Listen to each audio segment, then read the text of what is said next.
welcome to 74 Escape Gallery and Store. Meet the Designers series. I'm Aytül Fıratoğlu, and I'll be talking with some of the loveliest designers of Turkey, included store this summer. And we'll talk about their passions about travel and their how they get inspired in their designs with all these travels all around the world. As we are living in very interesting times, we need solidarity more and more. And 74 Escape created an amazing journey into our culture, and they celebrate Turkey's artists and designers in an amazing way in their store in Bodrum. So let's start and let's meet the designers. Hi, I'm Aytül Fıratoğlu from Istanbul. I'm doing communications in Turkey. Today I'm together with one of my friends and one of my favorite shoe and bag designers in whole world, Serena Uziyel. We'll have a little talk with her. Hope you'll enjoy. Hi, Serena. Hello, hi. How are you? Good, very good. How is everything? Great, great, great. I think you're in the store right now, right? Yes, exactly. I'm in Istanbul boutique right now. Yes, Serena has an amazing store in Istanbul by the Bosphorus in Kurçeşme. Before everything, can you please tell a little bit us about a little bit before everything? How was your brand born? How did you start Serena Uziyel brand? A little bit about your brand's journey. And then I want to take a little bit information about this amazing store that you're in right now. Okay, so we launched the brand in 2019, so it's a very newborn brand. But I have been in the business for almost 15 years, I believe. Since I graduated from Parsons School of Design, and before that as well, while I was studying, I knew that I want to focus on shoes and bags. So I did many internships while I was studying in Parsons, and I did my internship with Calvin Klein, Donna Karan, Moschino, Alberto Ferretti, always in the shoes and bags department. And I realized that my passion is like creating big impact on a small scale. So I started to study more and more on shoes, and after Parsons School of Design, I went to Milan and I did shoemaking. And then I went back to New York. I worked for Debbie Krell. I was her first assistant, so I was doing shoes and bags as well with her. And then I did different projects for Giuseppe Escada. I went to Italy, and there I met my mentor, Giuseppe Joseph Amalo, who taught me the whole process of shoemaking and the artisanship of shoemaking. And then small by small, I realized that I want to become the shoemaker and the shoe designer, and I start to have the idea of making my own brand. But then I had another opportunity. I went to Spain. I worked for Zara for 2.5 years. And then I co-founded another brand, and that became really an international, very impactful brand. And after that, I realized that I want to continue with my own name, and I founded Serena Uziyel in 2019.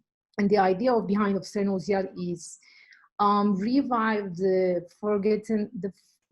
ancient craftsmanship that we forgot in this modern world, and then give them a twist with the modernity. That's my motto. And so I spend lots of time in India, and I spend lots of time in Italy, and I work with my hands a lot. So I love doing this, reviving the tradition of making things. So that's how I launched my brand. Yeah, when I'm listening to it, it's like it should be like 30 years, 40 years, something like that, because you have an amazing experience in a very short period of time. You have worked with many of the important designers, and you have worked with important brands, and your journey with Zara, I think it's another important remark in your career journey. But when I see Serena Uziyel, I see something totally unique, authentic, different than all the rest of the brands in the world. You're really doing something that reflects your identity, as I know you very well, and I know your sophistication and refinement very well. It's really is your brand is like a mirror of your own lifestyle. Yeah, that's so true. Exactly. I mean, that was the idea as well when I decided to launch my brand, because I always want to do something that I can put my heart, my life into it. So that's what I'm doing as well with Serena Uziyel brand. So I think that reflects a lot my heritage, my roots, my family, and where I was born, where I was raised. So I think that's a whole reflection of all my education, everything. So that's so true what you're saying, and that's really reflecting all my lifestyle. And when you say heritage, I know that you are not the first designer in your family. I think your elder aunts were also in hat making, which is totally about craftsmanship. Exactly. So they were like these two twins that was like they had like their shop in the late Ottoman Empire until 1950s. They had a small millinery shop where in Beyoğlu, in the old ancient part of Turkey. And so in a way, in my shop as well, you can see some like old molds of millinery to give some respect to them.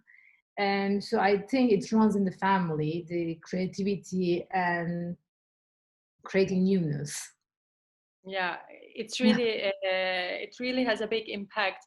With your own family heritage and your journeys. Also, what I see in your brand, if I'm right, make me correct. I see a lot of inspiration from your journeys because you're one of those people I know who is living in the flight, who is living in planes. Of course, nowadays we are stuck in where we are in the world right now. But you are always flying and flying. I cannot catch you really easily. So, Yeah. does your travels and journeys have an impact in your designs? It's a lot that I think they have a lot of impact on my design, the journey, the people that I see.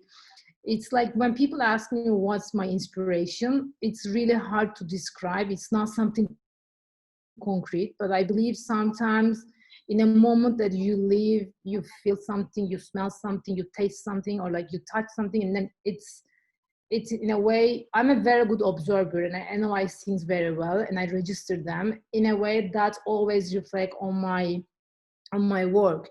And since I'm very hands-on designer, I love traveling to India. That's one of my favorite country. I think it's like super impactful, very inspirational, very different people, so much color. And so in those travels, in those journeys, whenever I go, I learn something else, and that's reflect to my always to my work. Like another place that I can call home is Italy. I mean, I've been going to Italy for the last 12, 15 years. I never studied Italian, but now my second language almost after English, Italian. I speak perfectly Italian. I love the country, and I think I love the richness of their history. I think they're very respectful for their heritage. They're like respect their environment, the way they preserve art, their culture, the way they eat. So I love I love experiencing all that different details, and I think that has an impact on my work a lot. Yeah, that was so. What are your favorite escapes, unforgettable ones that you can remember the best? I think my favorite escapes when I go to the sea. That's my place that I like, you know. I love being in the sea. I love being like forget everything, just having the calm and the beauty of this and the be in the nature. That's my favorite escape. It doesn't matter where I am, but I love the coast of Turkey. I love that. I think we have the best coast in the world. and I love exploring every inch of it. And that's my place to be tranquil. Yeah, boating in Turkey is, I think, every human being has to have this experience at least once in a lifetime. Yes, So, definitely. do you have other favorite destinations in Mediterranean other than Turkey? That Mediterranean. you travel during summertime. Yeah, I mean, I mostly go around Turkey and Greece Mm-hmm. in summertime, and I think there's so many little places that you can discover every time you go.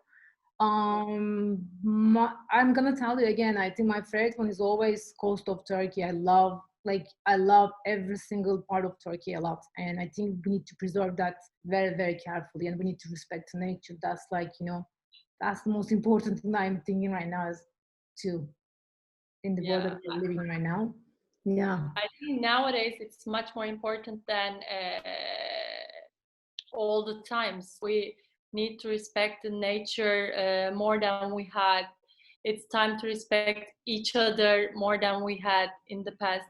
So, by the way, we didn't speak anything about your quarantine days. How did you spend those moments?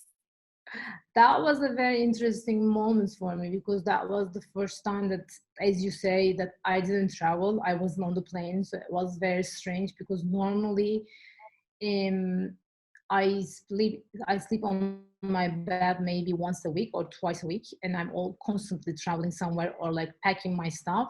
So it was very interesting. But since we just launched the brand, we had so many things to do. We are a small company, so we're more agile, so we can adapt to things easily. But of course, it's a hard time. It's not a very easy time. So I meditate. I love reading. So I find time to read, and that was a good thing. I do yoga, so I start to focus on more yoga. So that was a me time. It was a good time, but it was a hard time as well to adapt to the new world. Yeah. Yeah, but our new world is like this. I think for a while it will continue like this, and we are adapting day by day. But now you're in your amazing store, as I mentioned before in the beginning of our talk, in by the Bosphorus in Kuruçeşme, and I know that you have a really strong bond with Bosphorus. Yeah. Exactly. Yeah. Why Exactly. did Yeah. you? I think that's the. Is it the point that you chose to be in Bosphorus because there are many other places that you could have a store, you could open your place, but you chose to be in a very little authentic street by the Bosphorus. Yeah, exactly. I mean, my family have been in this zone, so it become like a home to us. And I love the small neighborhood of Turkey. I think it's like Istanbul. It's like, it is the one of the amazing thing about Istanbul. Mix of and finding different things. And that's like I think there's a nice preserved authenticity here that you feel. There's like, you just like you feel the breeze of Bosphorus, and you come to the street and you find out the small shop, and then I think it feels like I'm home. So that's what I want to give. And like when I decided to open my shop, I said I definitely need to be here. That was like, always like I have to be there. So that's the reason I chose to be in Kuruçeşme, and I love this place. Yeah, it's really so beautiful. But now this summer, your products, your shoes and bags are also being sold in 74 Escape Store and Gallery. Yeah. We're supposed to make this talk in Bodrum, but we couldn't manage to have it. So we both are in Istanbul. How was your experience with 74 Escape Store? I think I really appreciate what they do. It's amazing to gather all the local designers and then create such a beautiful environment. I think it's very, very beautiful, and I love to be part of it. I'm very proud, and I love the way that they created the whole atmosphere. Yeah, it's really too beautiful. Your products are coming from your product. All of your products are being done in Veneto region in Venezia, around Venezia in Italy, and now they're being sold in Bodrum. It's really so nice. But before closing our conversation, I would really love to listen a little bit more about your shoemaking, because I know the best shoemakers in the world, and I was so surprised that you were working with the same workshop. You were working with that high quality craftsman, and there is a lot of savoir-faire behind your brand. It really makes your brand. It's much more than design. There is a lot. There's a lot in your brand. Can you please give us a little bit more information about your production in Florence, and also you're working closely with India, as you mentioned before. Can you give us a little bit more information? Because when I listen from you, I really don't want to wear those shoes. I really just want to put them in my home and look at them like the most precious accessories in my home. No, wear them. So I'm always so careful because they are so beautiful. I don't want them to get older and to get damaged. Because when you know the story behind that product, I'm always like this. I really create a connection with your products, and I really adore whatever you do. thank you so much. That's very nice. I'll tell you. So as I say, I'm a very hands-on designer. I love working with my hands. So from the start, I do small drawings, very small drawings, and then I had a chance to meet my mentor. Unfortunately, I lost him 2 years ago. He was this big man, this like with the big hands, very stubborn. And so I met him in Florence, and then he taught me everything. He took me everywhere, from all the glass makers, heel makers, shoemakers, everywhere. He introduced me to everyone. He taught me how to make shoes. And he was always telling me, Serena, look, shoes become part of your body. So you cannot put under your arms. You have to put them on your foot. So they need to fit perfectly. So shoes is like building a building. So each of it needs to adjust to each other. They have to be perfectly together. So it's not only doing one component, but it's doing several components. So they have to be synchronized super well. And I had the chance to have the training with him. And so in one part we have this production for the shoes in Florence, and then one part we have in Veneto, and then the embroideries are made in India by hand. So that's why I travel a lot to India, and I sit down with all the artisans and I develop different techniques. I modernize them. Sometimes we use for one pair of sandal we use like 40,000 meters of metal threads. 40,000. Yeah, so it's a lot. It's crazy. Yes. And it is really crazy. And I sit down with them and then execute them with trying different things, trials, colors, changes, and I love doing that. And making perfect. And we put them together and we make the shoes or bags. And I think I love the construction of the shoes as well, creating different heels, components, platforms, like the soles, everything, because it's a very three-dimensional, and so you have to think about all the aspect of the shoes, and it's a very hands-on process, and I love that. And there are so many challenges there, because there can be so many things that needs to be together at the same time and synchronized, and you have to solve problems all the time, and that's really simultaneous. I think that's very, very provocative. That's how you say it. That's very, very exciting, I would say. I think it's really so important also to support all these valuable craftsmen, because their craftsmanship is being forgotten at our times. We are so quick. Productions are too fast, and with all this fast production, we are about to forget the real value of craftsmanship. I think what you do is really so valuable, and I'm so happy that this summer, your products are being sold in 74 Escape Gallery with the other Turkish designers. I think it's a very nice reflection of solidarity. Yeah, that's definitely, yes. Thanks to you as well. You introduced me to 74 Escape, so thank you very much for that. Yeah. No, I think it will be very nice that all the designers will protect each other at these times, and I think we are all in a new and a different process. It was really lovely to speak with you, Serena. Thank you so much, Aytül. It was lovely to listen your shoe journey, bag journey, and journey in life. Thank you so much. Bye. Thank you. Bye bye.